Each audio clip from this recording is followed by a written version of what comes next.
guys! Welcome back to my channel. At ang topic natin ngayon ay Nihongo Japanese Word Tutorial! Sinong gusto sa inyo ang matuto ng Nihongo this day? Ikaw ba? Ikaw? Yes, ikaw nga.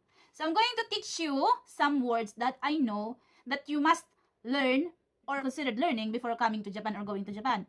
So, yun nga, handa na ba kayo guys?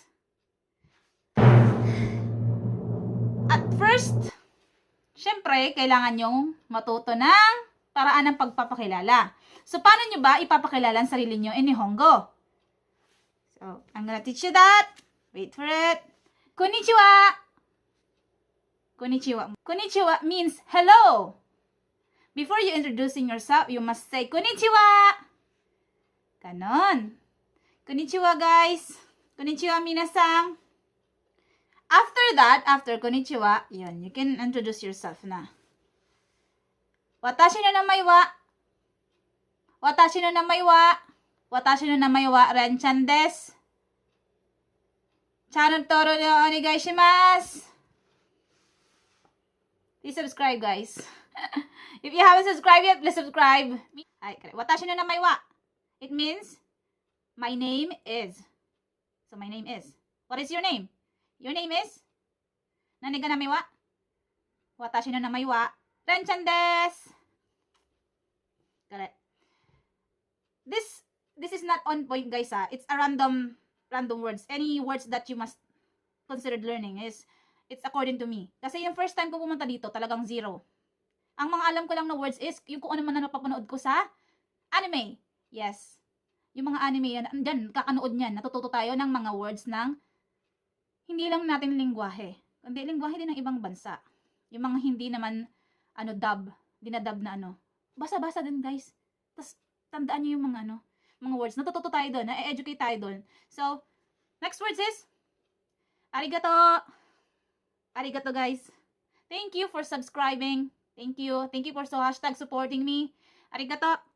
Arigato minasan. Arigato. Correct. That. Correct. Next word is do itashimashite. When someone saying or a Japanese person saying to you, arigato, ang ibabalik mo sa kanyang words is do itashimashite, minasan, walang anuman po. Walang anuman po. Do itashimashite. Next words naman natin na kailangan nating matutunan is yamete kudasai. Yamete kudasai. Yamete is stop. Please stop. Pag may mga kudasai, ganyan.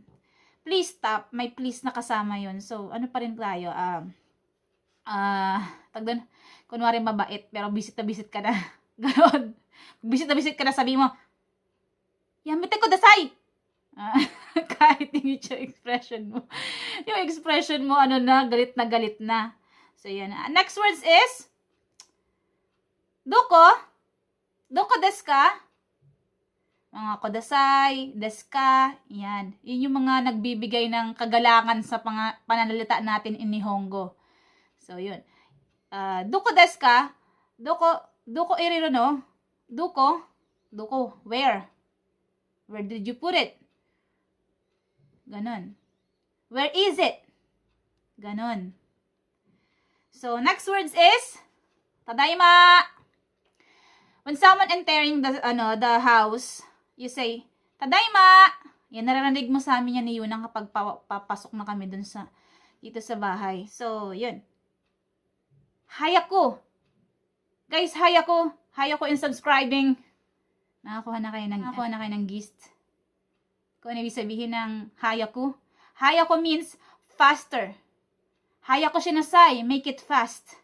Hayako shinasai, Mina. Subscribe, please. And click the bell and click like. Yes. Hayako shinasai. Hayako. Make it fast. Bilisan mo. Nani? Nande? Correct. Nani is what? Nande is why? Ang next words is correct. Sore. Yan. Madalas ako nagkakamali doon, guys.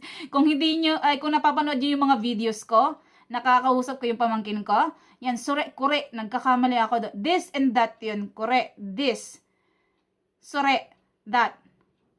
Sorewane, korewane. Yan.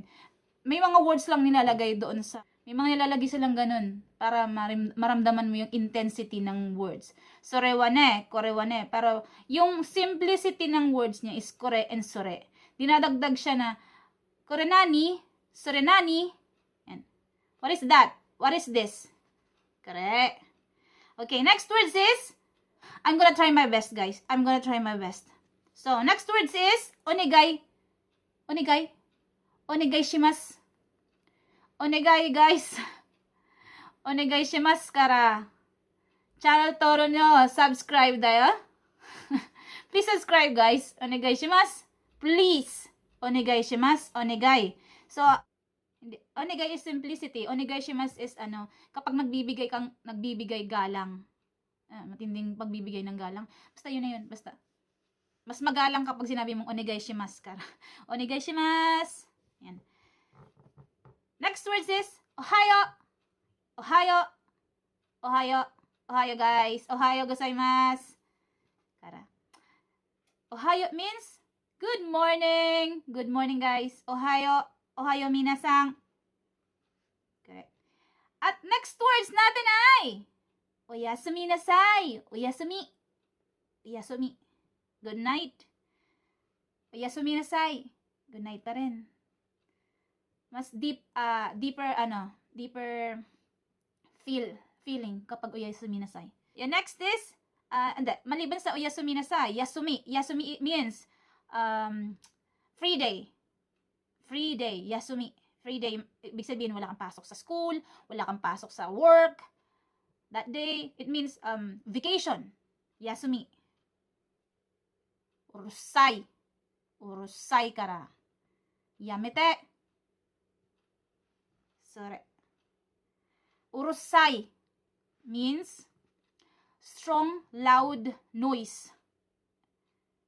He or she making. Ganun. Urusai. Visit ka na, di ba? Urusai. Urusai ka talaga. Lagi ko sinasabi yan. Kasi yun yung huli at unang natatandaan ko maliban sa watashi no namaiwa, ang urusai. Kasi madalas, di ba, visit ka na sa kausap mo. Or visit ka na sa katabi mo. Gusto mo na siyang hambalusin. Yan. Urusai. Madalas ko sinasabi yan. O, kaya, at hindi pa pala yung last words, guys. Ang last word natin is ano ba last word natin? Nahuhulaan nyo na ba? Nahuhulaan nyo na?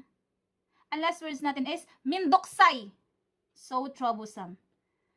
Kung napanood nyo na po yung mga previous vlog ko, lagi ko sinasabi yan. Urusai at mindoksai. Yung talaga mindoksai. Pero ginagawa mo pa rin. So troublesome, pero ginagawa mo pa rin. Wala, no choice ka mindoksai. Kaya mindoksai.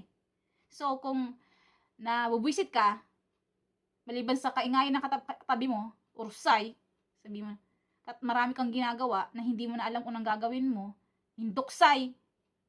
Yan. So, yun lang, guys. Tapos ating Japanese Nihongo tutorial. At kung may tanong pa kayo, tapusin na natin yan sa next episode nitong Nihongo tutorial. This is not the last tutorial that I will make, guys. Don't worry. So, maraming words pa kayong matututunan sa akin at marami pa akong gustong ituro sa inyo na alam ko naman na mapapakinabangan nyo sa lifetime nyo sa Earth. So, yun. And please, don't forget. Please don't forget to memorize it. I-add nyo lang siya sa everyday lifestyle nyo. Kahit ako nung natuto na akong kahit konti, nung umuwi ako sa Japan, nung umuwi ako sa Pilipinas, ninad ko na rin siya sa aking daily life. Sa aking store. Nakikipag-usap ako doon kahit di na lang ako naiintindihan. Yun.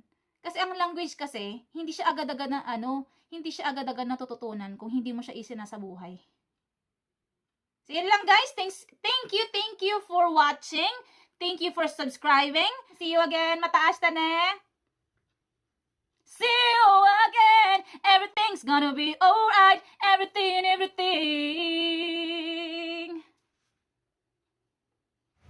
皆さんこんにちは。チャンネル登録もよろしくお願いします。